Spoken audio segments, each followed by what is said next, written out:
ಎಲ್ಲರಿಗೂ ಮತ್ತೊಮ್ಮೆ ನಮಸ್ಕಾರ. ಇದು ನಮ್ಮ ನೆಕ್ಸ್ಟ್ ಎಪಿಸೋಡ್ 2017 ಪೇಪರ್ನ ನಾವಿಲ್ಲಿ ಸಾಲ್ವ್ ಮಾಡ್ತಾ ಇದೀವಿ. ಫಿಸಿಕ್ಸ್ ಆಯ್ತು, ಮತ್ತೆ ಇವಾಗ ಕೆಮಿಸ್ಟ್ರಿ ತಗೊಂಡಿದ್ದೀನಿ. ಆರು ಕ್ವೆಶನ್ ತಗೊಂಡಿದ್ದೀನಿ ಕೆಮಿಸ್ಟ್ರಿಯಿಂದ. ಫಸ್ಟ್ ಇಲ್ಲಿ ಸ್ವಲ್ಪ ನ್ಯೂಮೆರಿಕಲ್ ಕ್ವೆಶನ್ಸ್ ಒಂದೆರಡಿದೆ, ಆಮೇಲೆ ಒಂದಿದೆ, ಆಮೇಲೆ ಮಿಕ್ಕಿದೆಲ್ಲ ಕಂಪ್ಲೀಟ್ ಆಗಿ ಥಿಯರಿ ಬೇಸ್ ಎಲ್ಲ ಆಪ್ಷನ್ ಹೆಂಗೆ ಅನಲೈಸ್ ಮಾಡಬೇಕು ಅಂತ ನಾನು ಹೇಳ್ಕೊಡ್ತೀನಿ. ಸೊ ಮೊದಲು ಇಲ್ಲಿಂದ ಶುರು ಮಾಡೋಣ. ಫಸ್ಟ್ ಕ್ವೆಶನ್ ಏನು ಹೇಳ್ತಿದೆ, if 3.01 into 10 power 20 molecules are removed from 98 grams of H2SO4, then the number of moles of H2SO4 remaining are. So ಏನಂತಂದ್ರೆ 98 grams ಆಫ್ H2SO4 ಒಂದಷ್ಟು ತಗೊಂಡಿದೀವಿ, ಅದರಲ್ಲಿ ಇಷ್ಟು ಮಾಲಿಕ್ಯೂಲ್ಸ್ ತೆಗಿತಾ ಇದೀವಿ ಅಂತ. ಪ್ರಾಕ್ಟಿಕಲ್ ಆಗಿ ಅಷ್ಟು ಮಾಲಿಕ್ಯೂಲ್ಸ್ ತೆಗಿಯೋಕ್ಕೆ ಆಗಲ್ಲ, ಎಷ್ಟೋ ಒಂದಷ್ಟು ಮೋಲ್ಸ್ ತೆಗಿಬೋದು. ಅದನ್ನ ನಾವು ಕನ್ವರ್ಟ್ ಮಾಡಬೇಕಾಗುತ್ತೆ ಮಾಲಿಕ್ಯೂಲ್ಸ್ಗೆ ಅಷ್ಟೇ. ಈಗ ಆಮೇಲೆ ತೆಗೆದ್ಮೇಲೆ ಎಷ್ಟು ಮಿಕ್ಕಿದೆ ಅಂತ. ಫಸ್ಟ್ ಹಾಗಾದ್ರೆ ನಂಬರ್ ಆಫ್ ಮೋಲ್ಸ್ ಎಷ್ಟಿತ್ತು ಅಂತ ಕ್ಯಾಲ್ಕುಲೇಟ್ ಮಾಡೋಣ. 98 grams ಮತ್ತೆ H2SO4 ಅಂದ್ರೆ ಮಾಲಿಕ್ಯುಲರ್ ಮಾಸ್ ಎಷ್ಟು, m equal to 2 plus sulphur 32 plus 16 4 64, ಹೌದಾ? ಸೊ m equal to 98 ಬರುತ್ತೆ. So number of moles is equal to weight divided by molecular weight. So 98 grams ಅಂತ ಅವರೇ ಕೊಟ್ಟಿದ್ದಾರೆ. 98 divided by 98 equal to 1 mole ಅಂತ ನಮಗೆ ಇವಾಗ ಗೊತ್ತಾಯ್ತು. ಇನಿಷಿಯಲ್ ಆಗಿ 1 ಮೋಲ್ ಇತ್ತು. ಇವಾಗ ಇಷ್ಟು ಮಾಲಿಕ್ಯೂಲ್ಸ್ ತೆಗಿತಾ ಇದೀವಿ ಅಂತ ನಂಬರ್ ಆಫ್ ಮೋಲ್ಸ್ ಮತ್ತೆ ಕ್ಯಾಲ್ಕುಲೇಟ್ ಮಾಡಿದ್ರೆ, ಮಾಲಿಕ್ಯೂಲ್ಸ್ ಅಂದ್ರೆ ಇಷ್ಟು capital N divided by N ಅಂತಂದ್ರೆ Avogadro number. So 3.01 into 10 power 20 divided by N ಅಂತಂದ್ರೆ 6.02 into 10 power minus 23. ಸೊ ಇದು ಕ್ಯಾನ್ಸಲ್ ಆಗಿ ಹಾಫ್.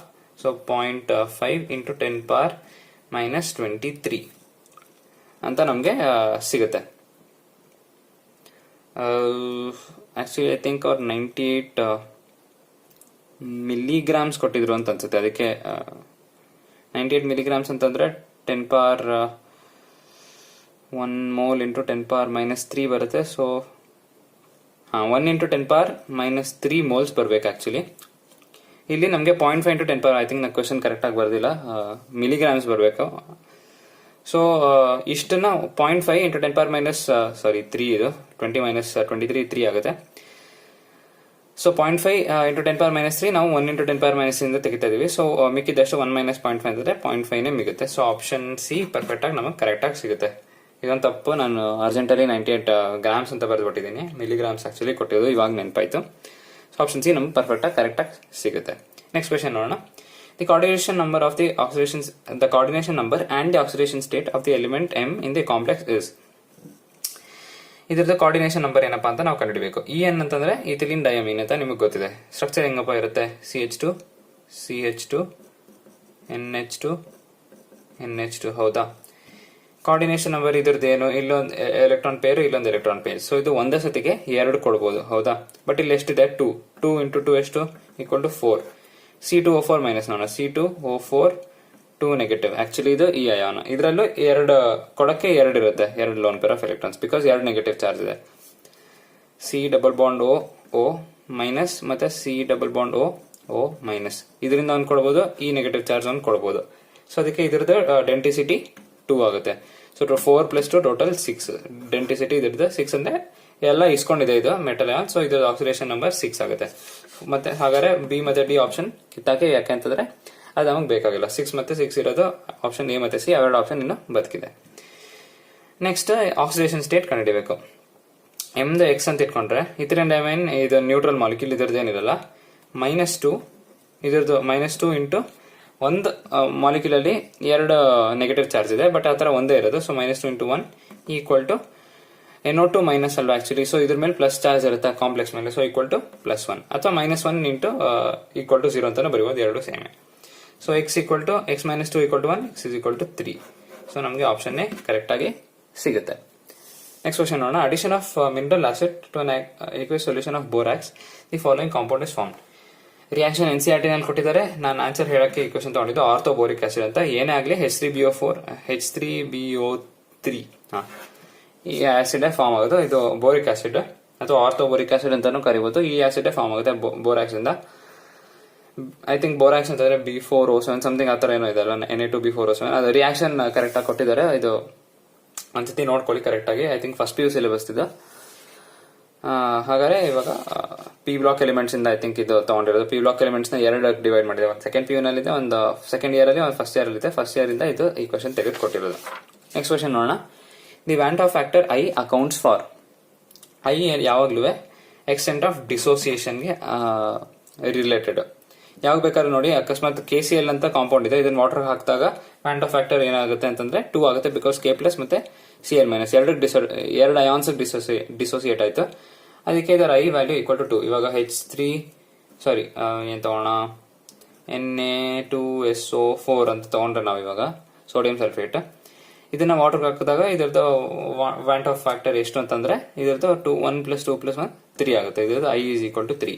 ಆ ತರ ಬೇರೆ ಬೇರೆ ಕಾಂಪೌಂಡ್ಗೆ ಬೇರೆ ಬೇರೆ ಇರುತ್ತೆ. ಸೊ ಆಪ್ಷನ್ ಡಿ ಪರ್ಫೆಕ್ಟ್ ಆಗಿ ನಮಗೆ ಕರೆಕ್ಟ್ ಆಗಿ ಸಿಗುತ್ತೆ. ನೆಕ್ಸ್ಟ್ ಕ್ವಶನ್ ನೋಡೋಣ. In which of the following homolytic bond fission takes place. ಏನಾರು ಆಗಲಿ ಹೋಮೋಲಿಟಿಕ್ ಅಂತ ನೋಡಿದ ತಕ್ಷಣ ನಿಮಗೆ ಫ್ರೀ ರಾಡಿಕಲ್ ನೆನಪಾಗ್ಬಿಡ್ಬೇಕು. ಅಂತ ಹೋಮೋಲಿಟಿಕ್ ಅಂತಂದ್ರೆ ಬಾಂಡ್ ಇರುತ್ತೆ, ಯಾವ್ದಾದ್ರು ಒಂದು ಬಾಂಡ್ ಹೆಂಗಪ್ಪ ಆಗುತ್ತೆ, ಒಂದು 2 ಎಲೆಕ್ಟ್ರಾನ್ ಇಂದ ಒಂದು ಎಲಿಮೆಂಟ್ ಇಂದ ಇನ್ನೊಂದು ಎಲೆಕ್ಟ್ರಾನ್ ಇನ್ನೊಂದು ಎಲಿಮೆಂಟ್ ಇಂದ ಬಂದಿರುತ್ತೆ. ಹೋಮೋಲಿಟಿಕ್ ಅಂತಂದ್ರೆ ಸೇಮ್ ಟೈಪ್. ಅದಕ್ಕೆ ಈ ತರ ಫಿಶ್ ಕ್ಯಾರೋ ಹಾಕ್ಬಿಟ್ಟು ನಾವು ಈ ತರ ಅದೇ ಈ ತರ ಫಿಶ್ ಕ್ಯಾರೋ ಅಂತಂದ್ರೆ 2 ಈಕ್ವಲ್ ಆಗಿ ಹೋಗುತ್ತೆ ಅಂತ ಅರ್ಥ. ಹೋಮೋಲಿಟಿಕ್ ಅಂದ್ರೆ ವಾಪಸ್ ಆ ಎಲಿಮೆಂಟ್ಗೆ ಅದಾದ ಎಲೆಕ್ಟ್ರಾನ್ ಸಿಕ್ಬಿಡುತ್ತೆ ಅಂತ ಅರ್ಥ. ಸೊ ಫ್ರೀ ರಾಡಿಕಲ್ ಆಗಬೇಕು. ಬಿಕಾಸ್ ಒಂದ್ಸತಿ ಅದ್ ಬಿಟ್ಮೇಲೆ ಎಲೆಕ್ಟ್ರಾನ್ ಹತ್ರನೇ ಬರುತ್ತೆ. ಸೊ ಫ್ರೀ ರಾಡಿಕಲ್ ಅಂತ ಕರಿತೀವಿ ಅವಾಗ.